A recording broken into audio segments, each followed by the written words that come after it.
Hey, YouTube family, Chad here. I can't really sleep because I really wanted to share something with you guys. Really a core secret to manifesting. So I really want you to watch this video, but this is really a breaking point with manifesting, a breaking point of how to get things to work for us, and really the number one reason why things don't work. That's why I'm up, because I was up even thinking about it. But anyway, my hair is kind of crazy right now because Aang was playing with it. So I have long hair, by the way, so I know you can tell in my videos. But what's the secret I'm talking about? And especially when we're trying to get things to work for us. We're trying to figure this stuff out. You know what I mean? We don't want to spend years and years and years trying to figure this stuff out. And this is something I've been asking myself questions, even myself, my own personal life. And one question I want to ask you is not really a question. I want you to think about it. Then we're going to talk about the secret. Is if you follow Neville Goddard, and you might be able to, think back to his lectures, or you read his books or his lectures or his trainings, that in some of his lectures, he always states that he's never seen the law of assumption fail. He's never seen it fail in his whole career. And that's really a very, very definite statement to make. Like, I've never seen it fail in his whole career, and he's lived into his I think early 70s, if I'm not mistaken. It could have been 60s, but I think he lived to his 70s. But he's never seen it fail. And then he says, like, the only way it fails is if we give up and we give in. But why would Neville Goddard say this? Did Neville Goddard understand something that a lot of people don't talk about? Okay? Or most people don't talk about. Did he understand something that, for him to say he's never seen law of assumption fail? He's never seen whatever you want, you will always get it. Did he understand something? And this is something I've been really thinking about. And lately, I kind of been diving deep into a lot of my videos. And a lot of my videos are scattered because sometimes I do videos and I save them, and they're sitting privately on YouTube. So they're not they don't follow any type of order. But lately, I've been really diving into decision making, committed decisions. I mean, actually, a hardcore decision. I mean, a real decision is something that you don't waver. Okay, you don't change your mind. Okay, that's a committed decision. A decision is you burn your bridges behind you. That's it. Okay, but when we talk about decisions, and we mix in Neville Goddard a little bit, and we mix in, like, Neville Goddard never seen a law of assumption fail. He's never seen somebody not get their intention. And I started asking myself, why? Did Neville understand something that I'm missing, that you're missing, that we're missing? And I started thinking that, okay, when we start thinking about decisions, and all the gurus talk about having a huge decision, making huge decisions.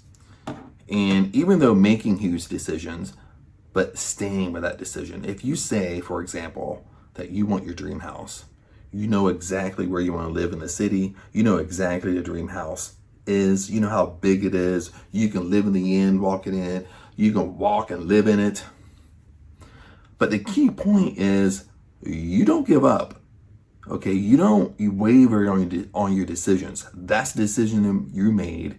That's what you want. You stay with that decision until what? Until you actually are living physically in that dream house. Okay, but what's the breaking point here?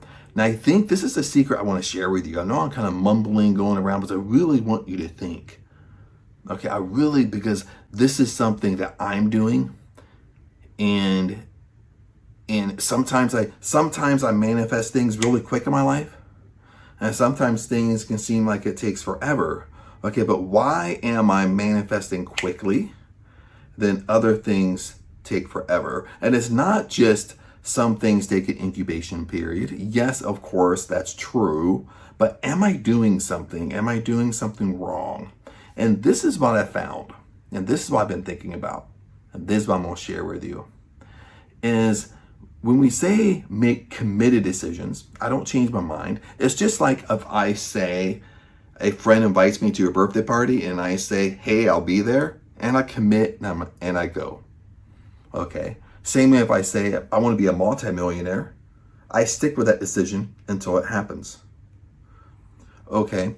But when Neville says you stay with your intention, you don't give up. You stay with your intention until you achieve that intention.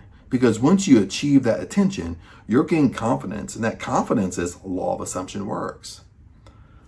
But there's one little fact I want you to walk away with here.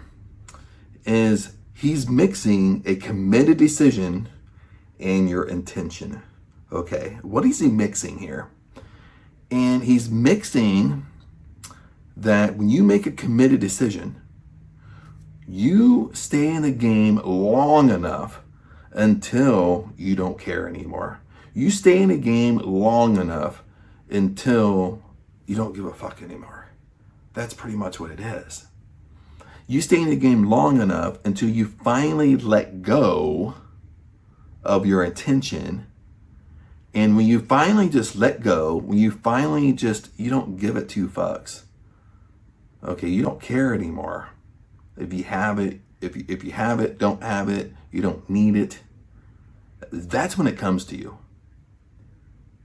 Does that make sense? Now, everything I have manifested that's big in my life, either big or small, there's always been like an attachment issue to it. Okay. You always hear people say, well, you got to let go. Okay. You let go. Once you let go, it comes to you. And that's 100% true. I mean, that's why, like, if you try to manifest a cup of coffee, you do Neville Goddard's ladder technique. Okay. That's why these simple things work for you, because you don't care. You don't care if it works. You don't care if it doesn't work, because why do you care? Okay. Why would I want to climb a ladder anyway? Because I know a ladder. I know what a ladder is. I've climbed many in my lifetime. So why do I want to do it? Okay, I've done it before. I don't need to do it. Why do I want to do it? I let it go, and because I don't give two fucks about it. Okay, but then I find myself having to climb a ladder. Same way if I manifest a cup of coffee. It's the same routine. Okay, but the thing is, like with my personality, you might be like me. With my personality, what stands in the way is, and I don't know if I'm using the right term, but I can be very obsessive compulsive. Okay. And that has a pro and con to it, really. You know, if you're obsessive compulsive about working out, well, you're going to be in really good shape. You know, if I'm obsessive compulsive about working, being an entrepreneur, yeah, I can be a little bit of a workaholic, but that could be a pro. You know what I mean? Because, you know, I love doing what I do. And even YouTube's part of that as well. But what comes with that obsessiveness is attachment issues. Okay, even in my relationships, especially in the beginning, I'm always super attached. I'm a little bit obsessed. Not too obsessed, but it's obsessed meaning that you're always thinking about them. You're always thinking. You always want to hang out with them. You're waiting for them to text you back. Okay. Now, what I found is that when I stay in that relationship long enough, I get to a point where I don't care anymore. I don't need anymore. I don't give a fuck anymore. Okay. Now, I still stay in that relationship, but what happens is at that point, when we talk about relationships, is that they end up at that point, once I let it go, they end up getting really attached to me. Does that make sense? So the light might be flickering here just because I have the TV light behind me, because it's dark time out, it's nighttime, because I couldn't sleep. Wanted to share this with you. Okay, but then when we talk about, let me bring YouTube into it too. You know, I can be very attached to YouTube. You know, I like to get up first thing in the morning. Maybe I'll make my coffee and stuff like that. But I'll sit down and check my comments because I think it's really important to answer people. Okay, that's really important to me, is to engage, answer comments, because you know I like it when when I comment on somebody's video and they always comment back to me. So, engagement is really important to me. But what I find is that I get super attached to YouTube. After I answer my comments, I'll go on and see how my videos perform, how many views I got. That's me being attached. That's me still being obsessed with it, still trying to figure out, how does YouTube work? What can I do to get more views? What can I do to go viral? What can I do to get it better? What can I do to explain things better? I mean, do I need to, cut my videos and cut every 10 seconds and have it more engaging and entertaining? That's why my mind goes down the rabbit hole a little bit. But when that happens, you see what I'm doing? When that happens, my attachment is getting stronger and stronger and stronger. And the more attached you are to something, the more you kind of repel it. Because remember, the more attached you are to something, you're causing like mental coercion. You're causing mental force. You're mentally trying to force it to happen. Or you're just causing friction. Okay, remember, force negates no matter what. Physical force negates, mental force negates, any type of friction, any type of you trying to work hard, you trying to figure it out, causes friction and force, and that negates from you. But once you learn how to let it go, and whatever that time span is, it doesn't matter. It always happens when you finally get to a point where you finally hang in there long enough. This is where committed decisions come in. You finally hang in there long enough. You're not giving up. Okay, don't twist what I'm saying. I'm not saying you give up, but you finally hang in long enough where your decision, where you don't care anymore, where you don't give a fuck anymore, where you feel like I don't need it anymore.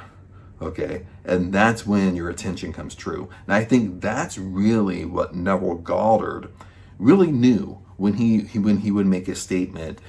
Such a broad statement, such a powerful statement, like, I've never seen law of assumption fail.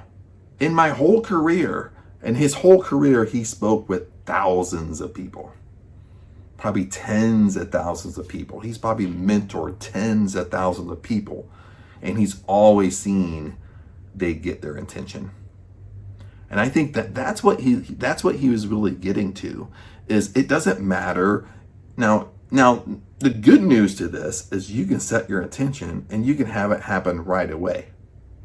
Okay? The faster you can let it go, the faster you can not give a fuck. Okay? The faster you don't care, is meaning you're speeding up the incubation period. You're speeding up the process of things coming to you. Okay? But like for example with me, because I can only talk about myself with this one, is it really depends upon how long you stay attached to something. Okay, see, that's why you need to make a committed decision. Once you make a decision to buy your house, to buy your dream house, well, you're going to buy that dream house. But it's really up to you. Okay, what's up to you is, how long does it take me to get to a point where I let it go? How long does it take me to get to a point where I don't give a fuck? How long does it take me to a point saying I don't need it? Okay, I don't need it because I already have it. When you already have something you don't need. Okay, when you already have $1 million in a bank, well, you don't need it. Okay, when you already live in your dream house, you live in the inn, well, you don't need it. Okay, so see, that's the question. See, that's the little nugget in there.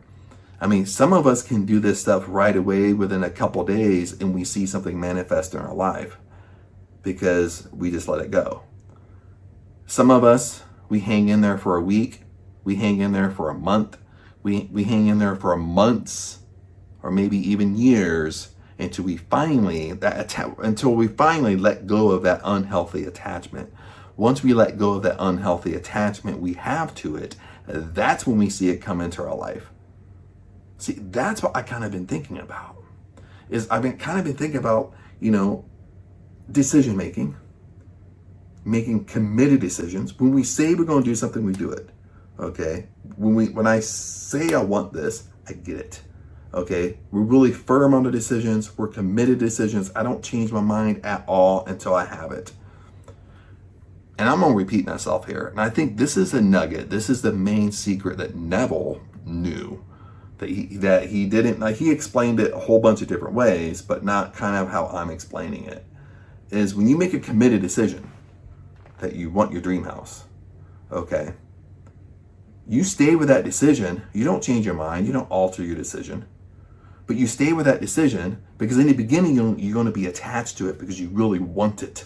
So you're going to have that attachment.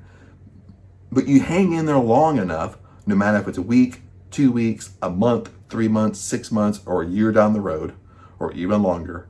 Okay, whatever that breaking point for you, you're going to hit a breaking point with that decision where you finally just let it go, where you finally just get into it, when you finally don't need it anymore, when you finally don't give a fuck. Once that happens, that's when it will manifest into your life. That's when it will come to you in 1 day, 2 days. It will come to you next week. And in everything that I've manifested that I stay aware of, everything's come like that. It's always when I just totally forget about it and then it happens to me. It's always when I totally forget about it and then it comes into my life. And once it comes into my life, I'm like, oh crap. Okay, I totally forgot about this. Okay, because I hit that point where I didn't care anymore. It left my mind. I didn't forget. I let it go. No matter what you want to say, that's when it comes in. Okay, so I'm trying to explain this let it go thing a little bit better so you really understand. But you're really mixing, okay, when we wrap this up here, you're really mixing staying with your decision. Okay, when you set an intention, that's a decision that you're making. You stay with that decision, okay? It's not about, I set my intention, I made a decision, and it's not happening in 3 days. Well, the reason it's not happening in 3 days is because you're attached to it, okay? Maybe you set an intention, you make a decision for it, and you've been doing it for a month, and you say, well, I've been doing it for a month, I don't know what I'm doing wrong, because you're attached to it. Okay, maybe it's been 6 months, but it's the same answer. The reason why it's not coming is because you're attached to it. You have an unhealthy attachment to it. It's not until you keep that decision, you stay with that decision, you stay with that intention until, because you will, and this is what Neville knew, you will come, it will come to a point in time, there will come a point where you just wake up one day and you don't care no more. You're not giving up, but you just wake up one day and you don't care. You wake up one day and you realize I don't need it. You wake up one day because you don't give a fuck. And once that happens, 100%, it's going to come into your life. You're going to manifest it. That's that little sweet point that I wanted to share with you tonight. I wanted to share it because I want to be able to sleep. This is what I would be thinking about as I was trying to sleep. But anyway, friends, YouTube family, that's what I want to share with you. Hopefully that helps. And comment below. I love everybody's comments. I answer them all, or try to answer them all anyway. But anyway, comment below. I love you guys, and I'll see you in the next video.